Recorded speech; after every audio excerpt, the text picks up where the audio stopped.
Hola, amigues i amics. Benvinguts al podcast del taller d'escriptura creativa de Diconex, un servei sense afany de lucre en el que donem suport a aquelles persones que volen publicar la seva obra literària. Soc en Josep Lluís Benet Vidal, creador i director d'aquest servei editorial. Moltes persones em demanen consells sobre com estructurar un relat, un conte o una novel·la.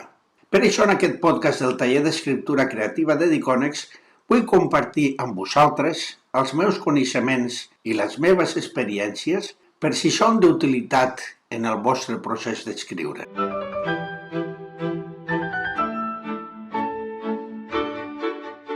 En podcasts anteriors hem parlat de la importància de crear bons personatges perquè aquests, els personatges, són els que fan la història, la nostra història.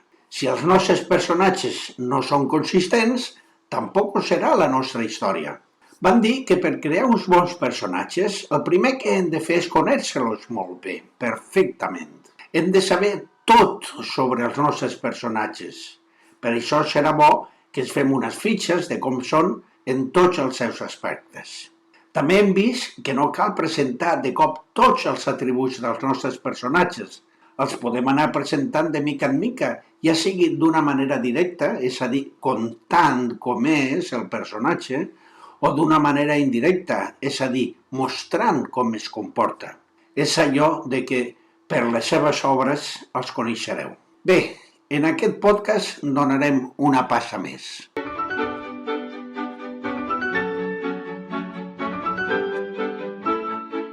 Avui aprofundirem en els atributs dels personatges, és a dir, en aquells trets que hem considerat i hem consignat, hem escrit, hem registrat a la nostra fitxa del personatge corresponent. Però saps quin és l'error que comet el 90% de les persones que comencen quan descriuen els personatges? L'error és que repeteixen els mateixos trets que fan servir tothom per descriure els seus personatges. Són el que diem els trets tòpics. Així, quan vas llegint el relat o una novel·la, trobes una cosa semblant a això. El Ferran era un jove alt i atlètic, bru, de brillants ulls blaus. O també, diu, Esther és rosa, prima i amb els ulls castanys. D'acord, és correcte, oi? Llavors, quin és el problema? El problema és que tothom fa el mateix. Hem descrit els personatges de forma tòpica, que com a mi lector em poden relliscar justament perquè són típics i per tant són tòpics. Per tant, si tu també fas el mateix, els teus personatges no semblaran únics, diferents, seran uns personatges més, algú que no té una personalitat diferenciada, que es confon amb els milers de personatges que hem llegit al llarg de la nostra vida. És més, semblarà que tu, com a escriptor o escriptora, no has posat molta cura a l'hora de dissenyar el personatge, sobretot si hi ha diversos personatges i fas servir sempre els mateixos trets, els ulls, la complexió, els cabells, per descriure'ls a tots. Què hem de fer per crear personatges diferents?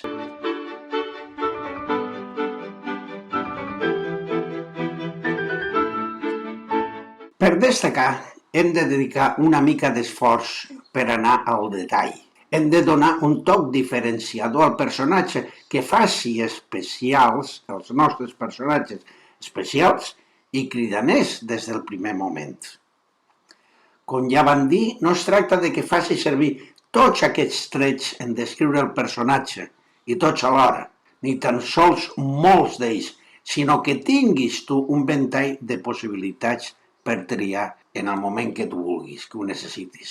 Per exemple, si és necessari parlar del color dels cabells, si és que tu trobes que és necessari, hem de fugir dels colors usuals, el negre o el bru, el ros, el castany, i buscar matisos, com per exemple, tenia un cabell torrat o un negre blavós, castany amb metges roses, amb cabells blancs, un trigueny, com diuen en castellà, un trigueny, cercar matisos per sortir del tòpic.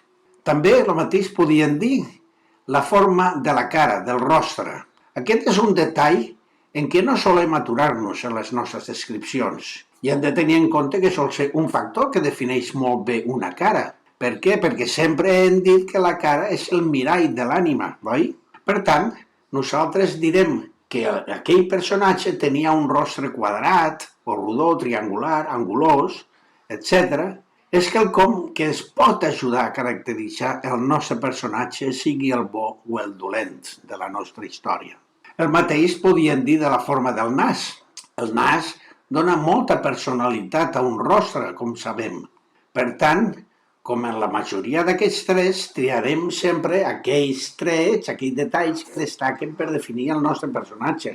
El nas pot ser llarg, pot ser esmolat, pot ser aguileny, pot ser aixafat, chato, que diuen en castellà, un nas boxejador, un nas corb, gran, petitó, tort, etc.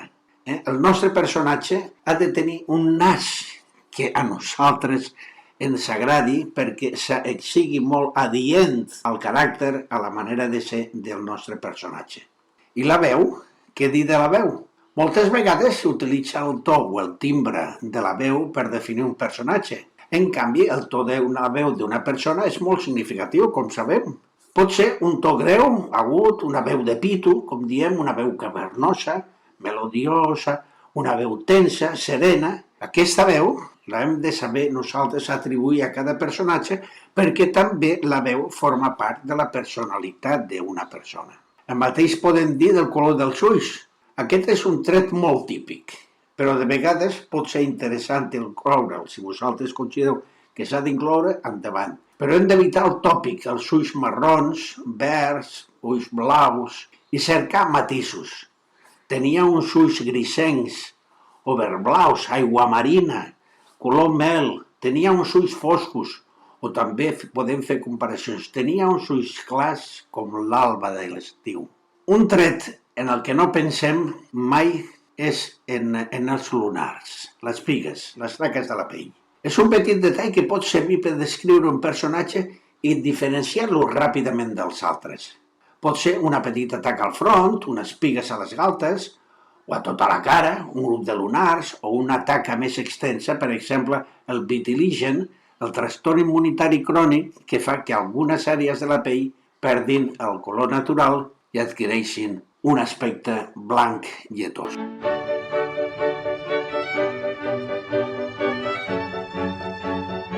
Parlarem més de la manera de fugir dels tòpics, que hem de tractar, d'evitar, per tal que els nostres personatges siguin especials, que siguin diferents, que no siguin tòpics, gens tòpics. Aquells detalls donen qualitat literària als nostres escrits. Per tant, més endavant continuarem parlant dels personatges que, com sabem, són el més important de la nostra història. Per refrendar això, avui hem convidat l'escriptor Pere Pons Clar, amb una llarga carrera literària amb diverses novel·les publicades i que ha estat guanyador en 2 ocasions, l'any 90 i l'any 2006, del Premi Gran Angular de Literatura Juvenil, per les seves obres L'estret del temps i Quan tot comença, respectivament. Ens parlarà, com no, de la importància dels personatges.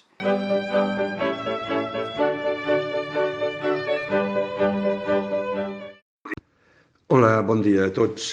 L'amic Benet em va demanar que faci una breu intervenció per tal d'explicar la meva opinió sobre com funciona una novel·la al nivell dels personatges que hi apareixen. Bé, la meva experiència personal en les coses que he escrit, la resposta seria que els personatges sempre venen determinats, condicionats, suggerits per la història que un escriu.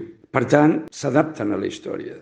O podríem dir que és la història que s'adapta als personatges. Això és un tema que seria molt interessant d'esclarir.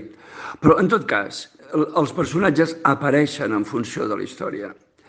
Significa, doncs, que cada personatge té un valor determinat, protagonista o no, secundari o no, però en funció de la seva determinació per la història històrica, literària, aleshores el personatge parla d'una o d'una altra manera. però no tant si és home, dona, gran, petit, etc, sinó per allò que la novel·la pretén explicar. És a dir, els personatges són la història.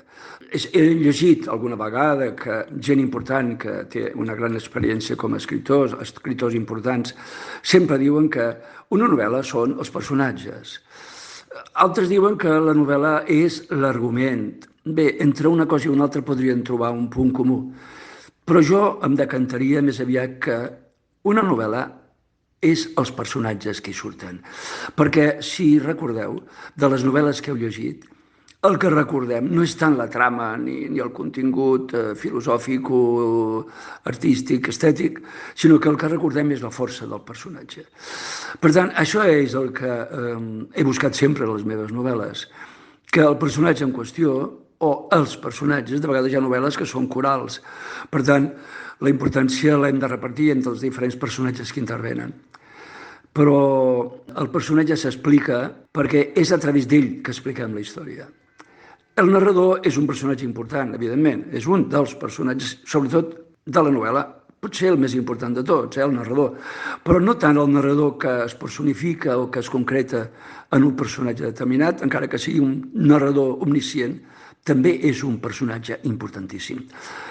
I, per tant, en funció de si és o no és un narrador omniscient, o si es personifica en una determinada manera de ser un personatge de la història, que és ell qui explica la història, doncs el narrador no hi ha dubte que és un personatge important i que ha de quedar molt ben caracteritzat. Bé, aquesta seria una primera anàlisi, una primera introducció a la temàtica. El que sí que afegiria és que els personatges, per part meva, no els caracteritzo d'entrada, sinó que primer, quan tinc la idea de la novel·la, que això sempre parteix d'una idea molt concreta, molt abstracta, molt genèrica, d'una idea que em crida l'atenció, que em capta, a partir d'aquesta idea escric la novel·la, i és la novel·la la que porta els personatges.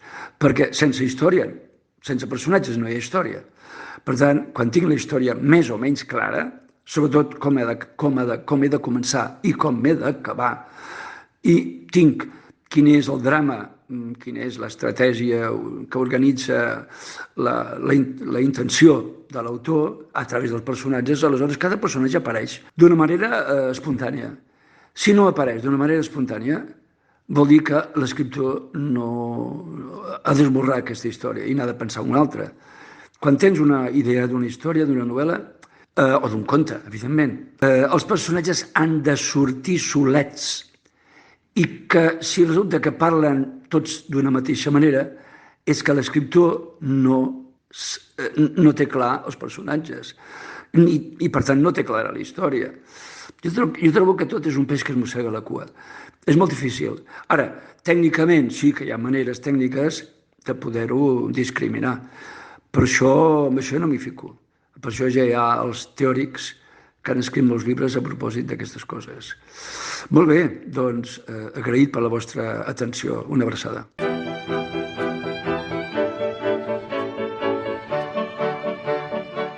Moltes gràcies, Pere. Efectivament, ens hem d'esmerçar al màxim en la creació de personatges que deixin petjada, que el lector els recordi. Més enllà de la trama, de la superació del conflicte, etc., els personatges són els que faran bona o no la nostra història, ja sigui una novel·la o un relat. Per tant, no escatimem esforços en la caracterització dels nostres personatges. Paga la pena.